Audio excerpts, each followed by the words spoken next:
All right, welcome back to the show. Today we got some more of our people from our group on the podcast in the studio. So we got Mr. Ron Vaughn. Say hi. Hey. And welcome. And we've got my wife who's recently joined the team, Amy Mulrenin. So welcome to the studio, babe. Hello. So today we're going to talk about something we get questioned about all the time, which is how do I provide value at a listing appointment? And so there's a lot to talk about in today's episode. But before we jump in, make sure you can find us on Apple, iTunes, Spotify. Is Apple and iTunes the same thing? Yeah.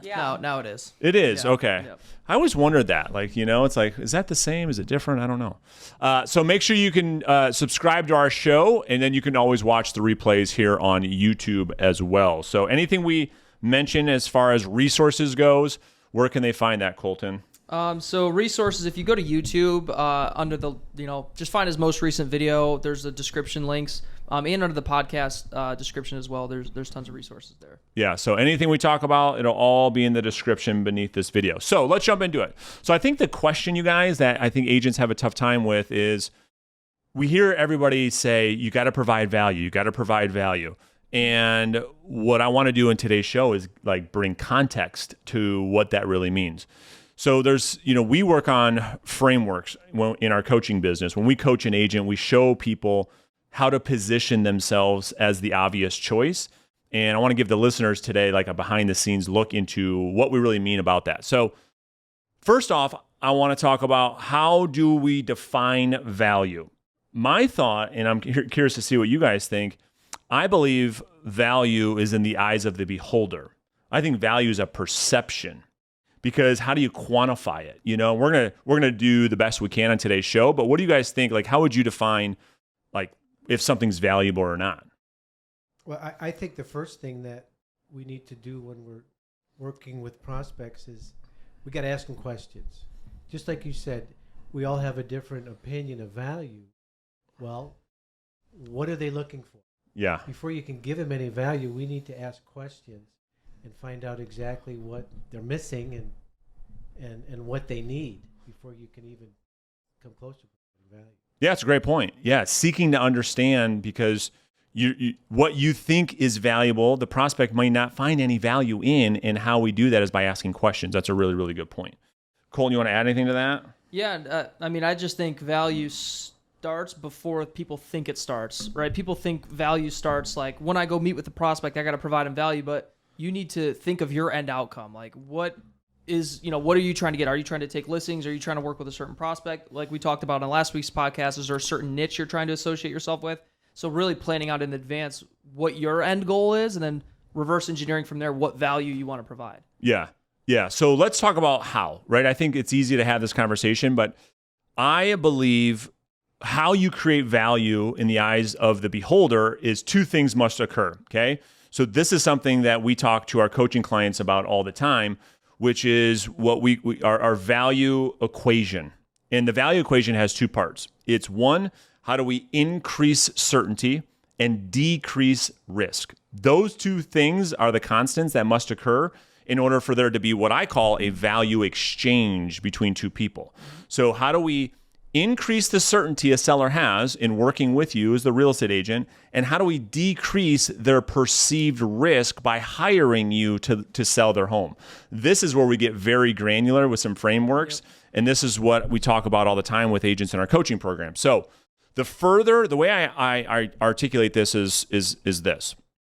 So with those two factors in the equation, we've got increased certainty, decreased risk. The further those two things come apart, the gap opens up. And like you and I were talking about, Colton, off air, the further those things come apart from each other, what ends up happening? The perceived value stretches further. That's exactly right. So if those two things are close together, if the certainty is not high and the risk is, the perceived risk is high, there's no value exchange. Does that make sense? Yep. Yeah.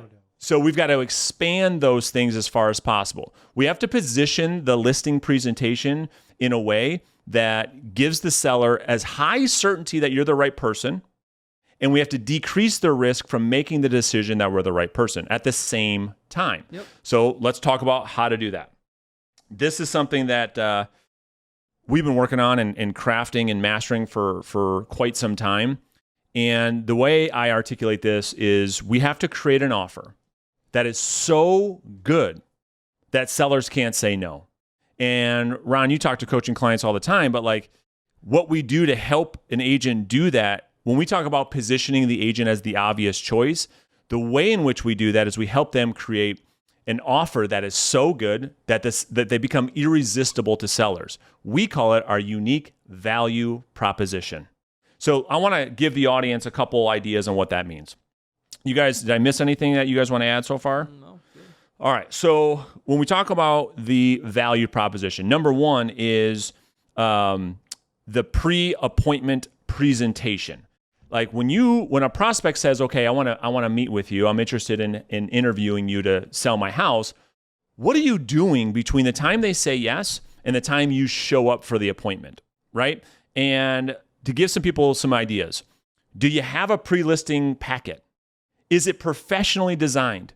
Do you have a video that you send to the prospect ahead of time so they can see what you're going to be like in real life? We call this pre-selling the appointment, right? And so many agents just show up on the day and the time that the meeting was. They didn't do anything before the meeting to sell the appointment. They didn't do anything to separate themselves from the competition, because what's happening right now, because we have 1.6 million realtors in the marketplace, realtors have almost become, Ron, a commodity. Oh, you're all the same. You all charge the same. You all do the same things to sell a house. Well, how do we decommoditize ourselves? Colton, what do you want to add to that? Well, something along those lines. Now, a lot of the agents that we work with, and just anyone else who's in this business who's new, they say, well, Brandon, what kind of value proposition do I have? I've never sold a house. I don't have a 99% list to sell ratio. Yep. So speaking of what you're talking about, our pre-listing packet, right? Something that we give to our agents that we teach them to articulate is something that we all should be doing. It's a baseline of being a good agent, but we're expressing it and we're just making it vocal that no other agents do. And one example is our 10 commitments to our clients that's in that pre-listing packet. Anyone can do that. We do that anyways, but really hammering it home and articulating, hey, these are the things that I'm going to do for you. And then even going further to expand that gap, reduce the risk, is having a negative consequence for yourself if you don't do one of those things, right? Hey, if I show up late to an appointment, I'll pay you a certain amount of money, or I'll take something that decreases the risk for them, and just articulating the things we do anyway. Yeah, and we're going to get into that. That's so good that you brought that up. But I want to stay right here on number one. To your point, and Ron, you probably hear this a lot too. Amy, you probably hear this a lot too, is like, well, I'm new. I don't have the resume, Brandon, that you have. I don't sell 100 houses a year. How do I make this impressive? What I'm talking about is like the pre-appointment presentation. What I'm talking about is when the consumer gets your pre-listing packet in the mail or via email, is it like something you created on a Word document, or does it look sexy? Does it look professional? We're talking about perceived value. Mm-hmm. The consumer has no idea what to expect, right? We're playing to their perception. So upgrade your documents. That's the point. That's the takeaway, right? Go get a professional presentation. Go hire someone on Fiverr for $5 and they can create you a nice looking presentation. Number two, I would highly recommend send a pre-listing video. Like if the prospect says, yeah, I'd like to meet with you, when you're emailing them that pre-listing packet, send a video that says, hey, Mr. and Mrs. Bob Sue Smith seller, I'm looking forward to meeting with you Thursday night at 3:00. Here's what you can expect from me. Our meeting should take 20 to 30 minutes.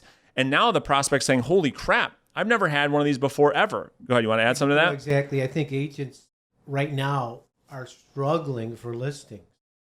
Okay. Yeah. It's very, very competitive. The calls that I take from agents are, I don't know what to do. I don't know what to say. I don't know what to bring. Okay. Yeah. And just to your point is having a plan going in, knowing what you're going to do is going to do what? It's going to add to confidence. Yeah, exactly. Confidence is a big struggle that I contend with every day with these agents that I talk to. So by having that plan, they're going to get the confidence to go in there and you do it over and over and over again. Yeah. And eventually you got it down. Yeah. And what we're talking about, and just this is only number one, by the way, in the unique value proposition. We're going to give the audience 7 or 8 things to take away from this episode. But we're talking about what can you do before the meeting starts so that you make an impression with the prospect where it's pre-sold. Yeah. You walk in and they're like, okay, where do we sign? Yeah. You know, like everything you've done. So that's what we're talking about. And whether you're a brand new real estate agent or you've been in the business for 25 years, you can do that. Be creative. You know, I love the pizza strategy. How many real estate agents are sending a pizza a night before the presentation and say, hey, dinner's on me. I'm looking forward to spending tomorrow night with you. Right? We're trying to make a difference in the prospect's perception of value because value is in the eyes of the beholder. You guys want to add anything else to the pre-appointment presentation? I think if they just do that, Well, just leave it at that. I think another thing that just by saying that, they got to get out of their comfort zone. Yeah. It's like, do I really want to send them a pizza today? Right. Yes. Do you really want the listing? Yeah. Do you really want to be different? Do you really want to make an impression? Do you really want a client? Do you really want a relationship? If the answer is yes, then do something different. Because the other truth, and we can make a whole episode on this, realtors are on the bottom of the totem pole for respect from consumers. We are below used car salesmen. We're way below attorneys, but we are on the bottom. So if you want to make an impression that you're a real professional, you've got to stand out. They think we're a commodity. Right. Like if you were to ask 100 homeowners, like they would all tell you, we think all the realtors are the same.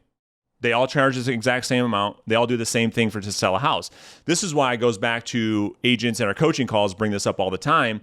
And you know, they're like, well, why would they list a house with me over my competition? You know, the newer agents, right? So because they think like, what do I do differently? That's the point of today's episode. And getting into that too, Amy, what was Brandon like a few years ago, 4 or 5 years ago, when he was selling, 70, 80, 90, 100 houses a year? What was Brandon like behind the scenes? Was he just hanging out at the house, or like what was he doing to be like that? No, he was nuts. He was working from the time he woke up to the time that he went to bed. Yeah. He was emailing, texting, video texts, all the things that he's talking about today. Yeah. He wasn't just like, well, hopefully I'll get that listing tomorrow. Crossing my fingers. Yeah. Yeah, I mean, I just think that there's so many things that are inside of our control before the appointment even happens, when the nerves are happening. And for me, sweating through 2 suits, I always had to bring 2 suits, because I sweat through a couple during the presentations. But the point is, with this one thing, there's so much you can do before you even meet with the prospect. So let's go to number 2. All right. So the explanation of the market. Okay. People are just totally missing this. They're saying, Brandon, how can I provide value? Well, they don't think about, we're trying to do 2 things to create value, right? We're trying to increase certainty, decrease risk. One of the ways a real estate agent can increase certainty in the eyes of the seller is by how they explain the marketplace. How do they position the days on market presentation? How do they explain to a seller how I'm going to position your home in the marketplace so that your home, Mr. and Mrs. Seller, becomes the obvious choice? And oh, by the way, when we do this, we'll get buyers to overpay for your home. And now the seller's like, yeah, how do you do that, right? And so the second thing for me when it comes to the value proposition is, can you do that? As a real estate agent, can you articulate what's happening in the marketplace? Do you know how to position your client's home in a way that buyers are willing to overpay for the house? When I say that to most agents, you know what they ask me? How do I do that? Right. Yeah, find out the answer. Then you can do it, Right. It's like, that's what I'm talking about here. So number 2 is, how are you being perceived by the seller as an expert? And that has everything to do with, like, do you know the numbers intimately? Yep. Do you know anything about property marketing? Do you know anything about positioning a property into the real estate market? Because here's what the consumers think. They're like, well, Ron, you just put the house in the MLS and the MLS does all the work. I mean, every agent does the same shit.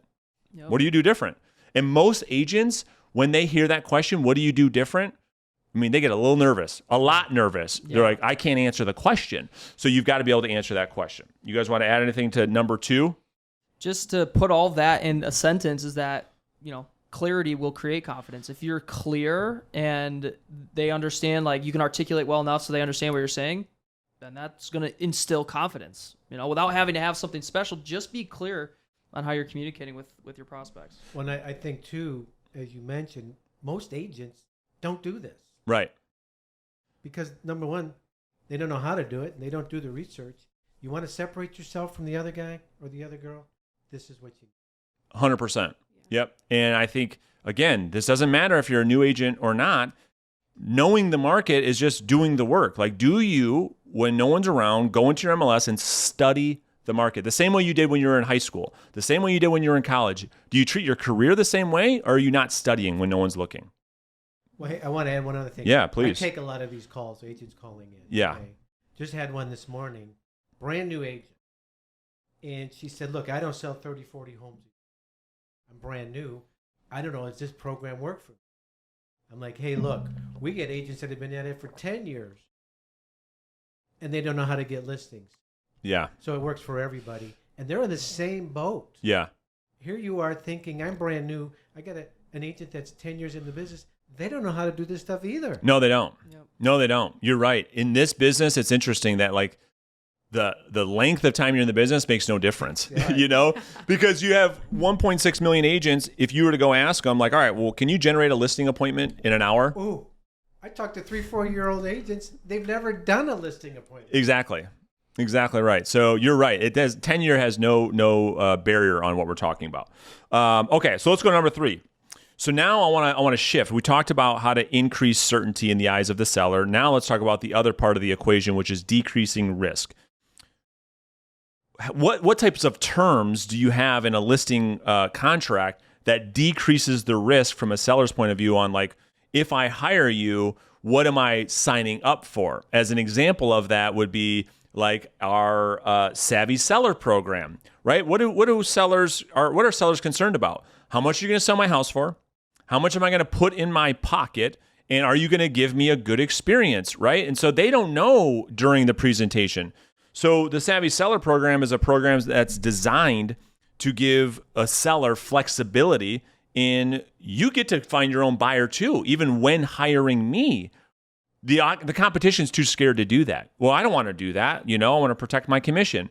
And so the point here with number 3, when you create your unique value proposition, is what can I do to express to a seller that decreases their risk of hiring me as the agent? And how can I articulate that? You know, I think that's really important. Some agents offer a guaranteed sale. They say, if I don't sell your house in 30 days or less, I'll sell it for free. If I don't sell your house in 30 days, I'll buy it. Right? Now, these are all just ideas for people to get their minds going around what can I create to decrease risk. But start to think about, what types of guarantees can I offer? What types of things can I offer to a seller that the seller says, oh my gosh, if you're willing to do that, I'm willing to hire you. That's what we're here to talk about, right? Anything there that you guys can think of? Well, what if you don't do the job? Yeah. Can I fire you? Absolutely. Well, that's what I'm going to talk about next. So that's so good. So we call it risk reversal, right? So now we got to think about it through the eyes of the seller. The seller's interviewing an agent, and whether they know you or not, they don't know how you're going to perform. Would you guys agree with that? Yep. Like, you can look at that in any industry, whether it be the mortgage industry, like your words over the phone, or a financial planner. It's like your words at this meeting. I don't know what you're telling me is going to come true. I know what you're telling me.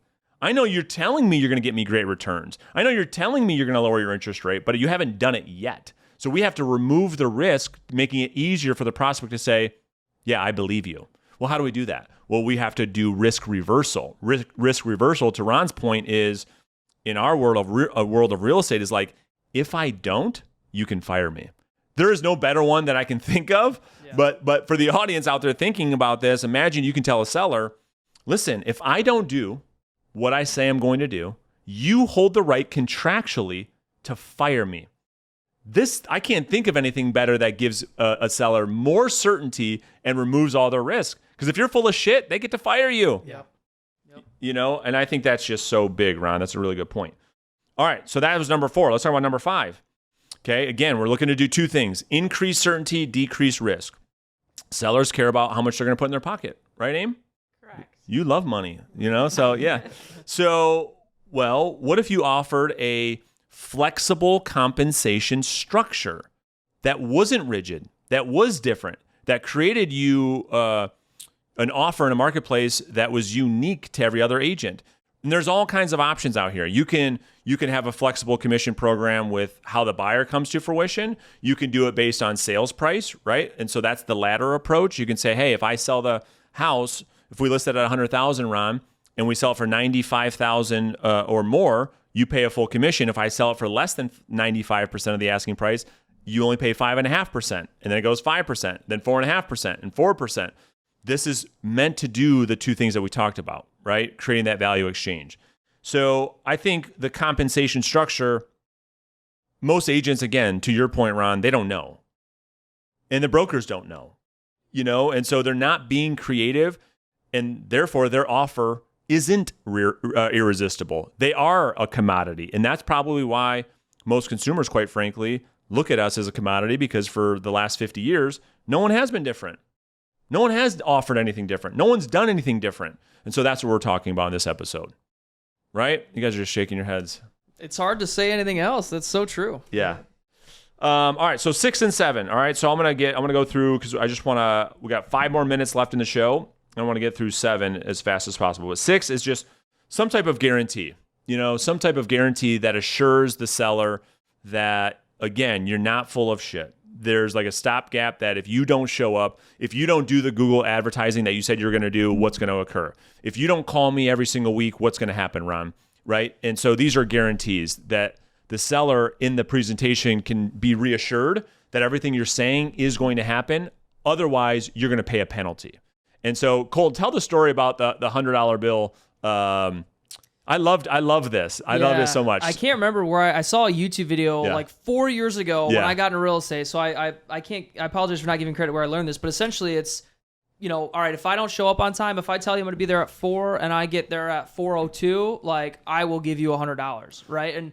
Or whatever it is, it doesn't have to be that, but having something an where idea. It's an idea. Like if I don't do what I said I'm going to do, I'm going to give you a certain amount of money. And if I don't ask you by the end of this home tour if this is the house for you, I'm going to, because I want to respect your time. And you can use that in your favor too, by the way. Yeah. Well, the point is, I think people listening to this is like, I don't get it. Why would you do 100? Like, what do you mean you're going to offer 100? They're missing it. Right. It's how are you positioning the conversation so someone believes you? Right. It could be anything. Yep. If I don't get you, it could be anything. If I don't get you at least 97% of your asking price, I'll cover the difference. Right. Dude, this makes you irresistible. The seller's like, wait, what did you just say? And guess what, though? You use that, too, as bait. All right, that's in your offer. That's right. There's certain, like a lot of people are scared. I know. It's the scarcity. It's like, well, yeah, you can't be asking $400,000 for a $300,000 house and use that. Exactly. That's such a good point. So you're using it to really differentiate, and then obviously there's reasonable terms that as any reasonable human being will understand. Yeah, you're right, because all the realtors watching this right now are going to comment on YouTube like, I can't do this. This is not allowed. My broker will let me do this. Guys, we're talking about just getting your mind going. Yep.